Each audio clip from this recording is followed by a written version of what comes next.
Welcome to part 4 of my New Year's goal setting strategies for Neurodivergent Spoonies series. If you missed the other parts, I'll link the playlist in a card above. We've been talking about how to become the hero of your story in 2023. In part 1, we talked about how you are not the villain, that instead ableism is the villain. In part 2, we used the hero's journey to debunk the toxic myth of achieving your potential. And part 3 can be summed up by the words purpose, schmurpus. Have you noticed the pattern? We've essentially been talking about what not to do. We've been looking at toxic perspectives on self-improvement and goal setting for neurodivergent spoonies and dismantling them one at a time. Today, and in the free workshop next week, we're finally going to talk about what to do instead. One of the questions that used to plague me when I entered the world of admittedly rather woo-woo self-improvement was, describe your ideal day. The idea being that if we knew how we wanted to spend our precious time and energy at the level of a single day, then it would be easier to set goals and move toward making them happen. The trouble was, and if you've been around a while, you probably know where this is going, each version of my ideal day that I came up with was one great big pile of ableist doo-doo. And for some context, it centered around my dream of being a really successful author, screenwriter, and producer. I wanted to get up early. I wanted to write for 4 to 6 hours. I wanted to have a leisurely lunch, often out with friends. I wanted to have meetings with editors and producers. I wanted to go dancing at night. Do you see the problem? On a good day, I maybe have 4 to 6 usable hours total. On a bad day, I've got 0 to 2. The ideal day that I was dreaming about did not include my disabilities. It is perfectly natural to dream of an able-bodied future. And in our culture, it is perfectly normal to dream about a neurotypical future because it's easier to be neurotypical in this world than neurodivergent. But when you're dreaming of a better future for yourself with the purpose of setting goals, it is crucial that they are based in reality. Is the ideal day that I just spouted still something a part of me longs for? Of course. But now I understand that the likelihood of that happening is really, really small. And that's okay. My concept of an ideal day for me has shifted to one that includes radical acceptance and radical self-compassion. I make choices and goals based on the reality of my capacity and abilities. And while there is definitely grief there, the amount of work I have done to heal from that is extensive and profound. But I'm in a much better place now. So making choices about my day-to-day life from that place of radical acceptance and radical self-compassion, my life is better for it. I am much more likely to have good days. And when I say good days, I don't mean pain-free days. I don't mean disability-free days. I mean days where those things have less impact on my mental health. Because I'm not constantly judging myself against an able-bodied, neurotypical version of myself. This mythical other me that I have put on a pedestal since always. So where am I going with all of this? The concept that I want to drill home today is the idea that it's a marathon and not a sprint. But really importantly, that means something different for us neurodivergent spoonies. One of the pitfalls I fell into a lot when I was struggling to get myself out of my Groundhog Day. And if you are unfamiliar with that story, I'll link it up here. Was this false hope that I would be able to go from a Groundhog Day one day, and then the very next day, and in theory every day after that, it would be a complete 180.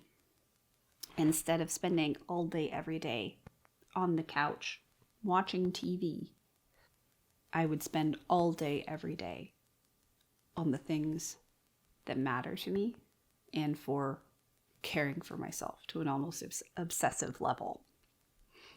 I wanted the change to be all-encompassing, total, complete.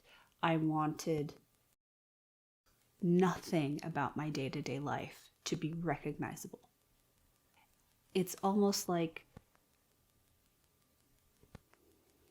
never put this to these words before, and I'm realizing how accurate they are.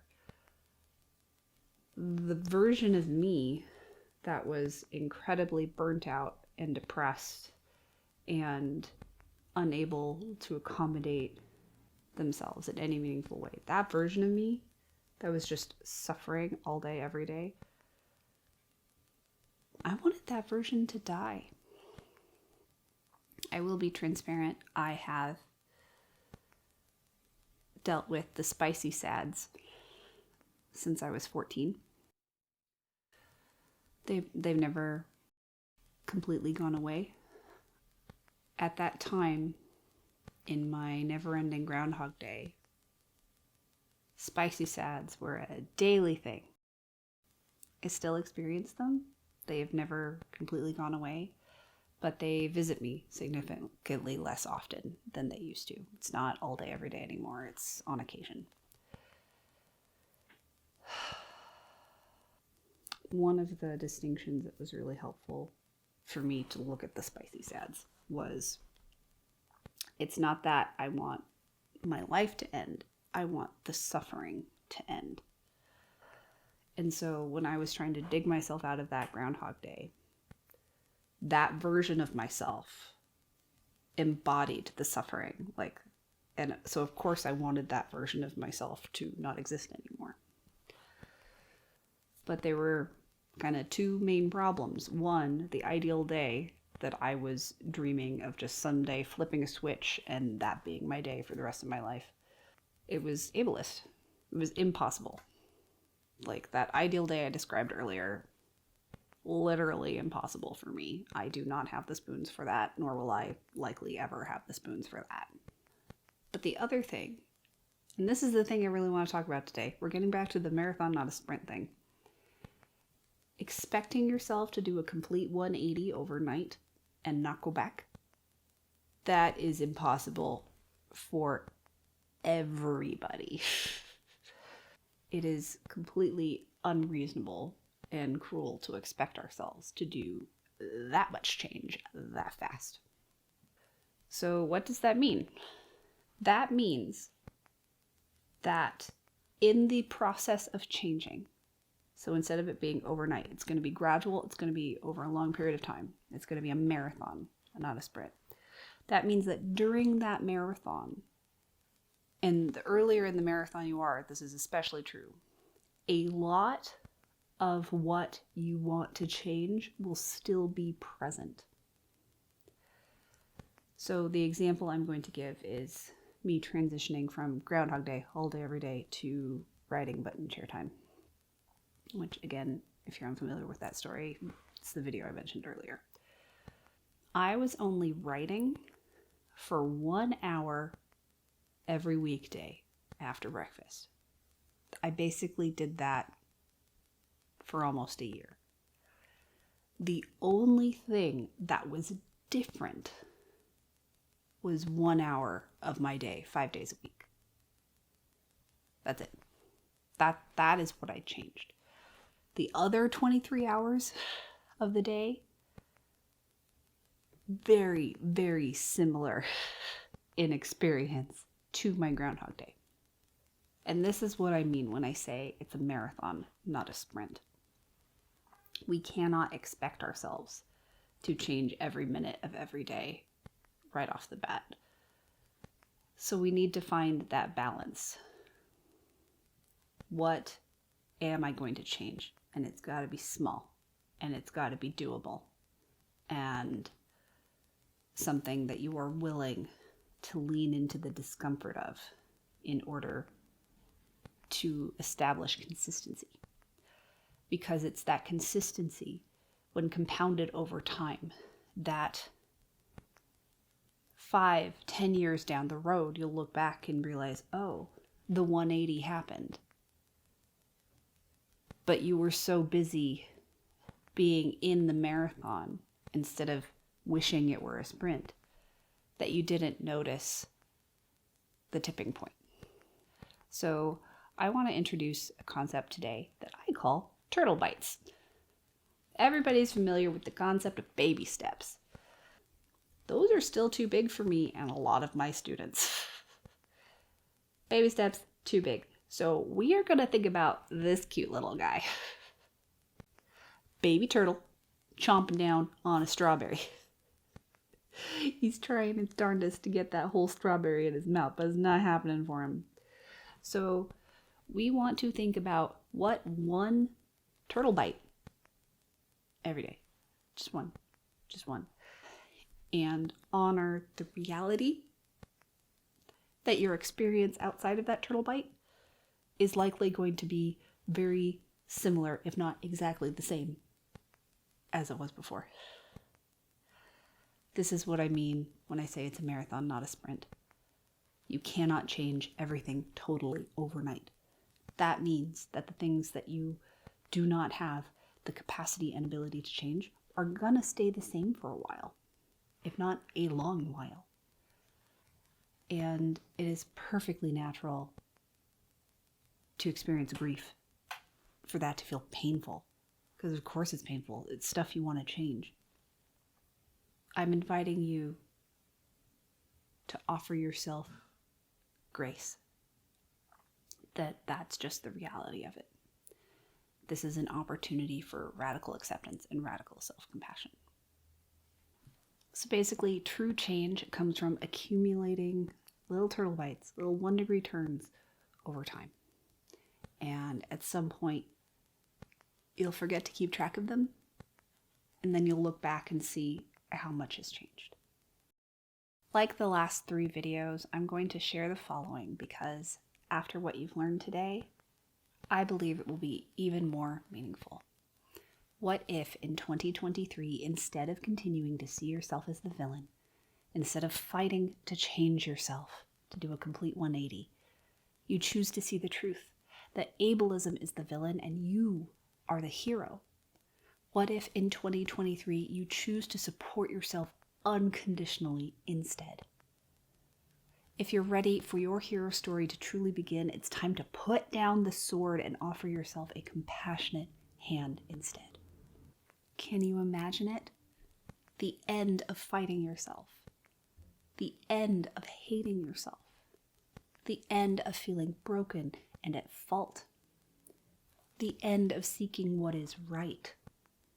This is how the transformational change you're seeking begins, with a simple yet profound shift. To see yourself as the hero instead of the villain. To choose to offer yourself radical support instead of infinite, undeserved shame and cruelty. To write your story from the perspective of the hero, not the villain. To radically accept where you are today and go from there, one turtle bite at a time. If you want to dive even deeper into this lesson, here's another journal prompt for you.